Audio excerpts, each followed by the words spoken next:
An economic system is evaluated historically according to how well or not it serves the society in which the economic system functions. In other words, how well does an economy produce goods and services on the one hand, and then distribute them to the people in the society on the other? And what we're looking here to see is how the organization of production and distribution, producing goods and services and distributing them, how does it take care of a population's basic economic needs? To be healthy, to be safe, to have enough food, clothing, and shelter and transport to lead a decent, happy life. How well is the economy performing in that sense? Okay, let's take a look then at the United States, particularly, which is our interest, and let's talk about it. Well, we have a big GDP, we produce a lot, but our growth over the last 30, 40, 50 years has been very, how shall I say, modest. The growth of goods and services production has gone up on the average 2%, 1.5%, 2% per year.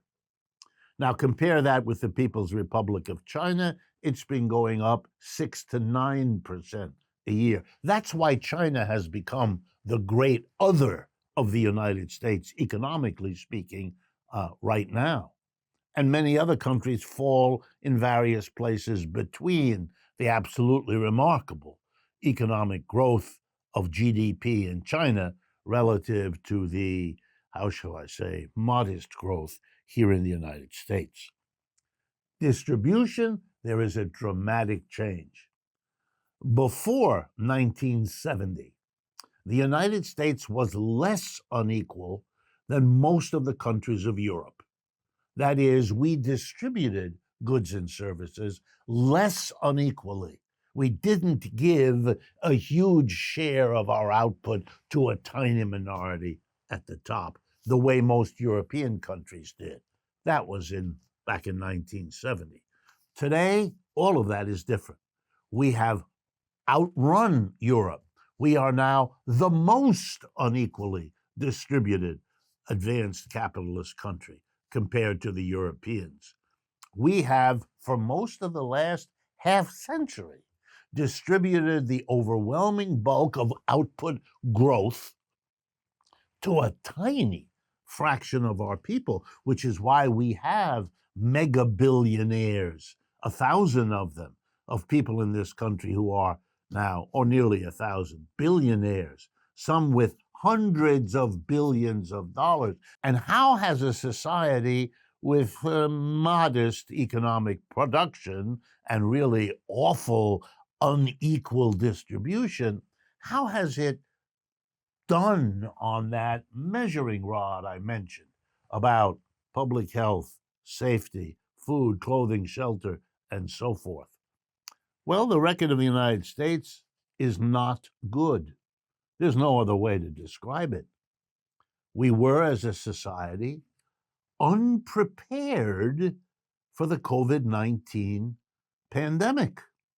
The reality was that the distribution meant we didn't distribute goods and services in order to have tests and ventilators and masks in vast quantities located in secure, healthy warehouses all over this country to be available for the public to be safe in the event of a virus. We knew what viruses were. We had a horrible viral pandemic 100 years ago. We know that SARS and MERS have been here in recent years. We know what you have to do to contain a viral pandemic. We knew what we had to know, but we so badly distributed what we're capable of producing that the companies that could have produced the ventilators, the masks, and so on, didn't do so.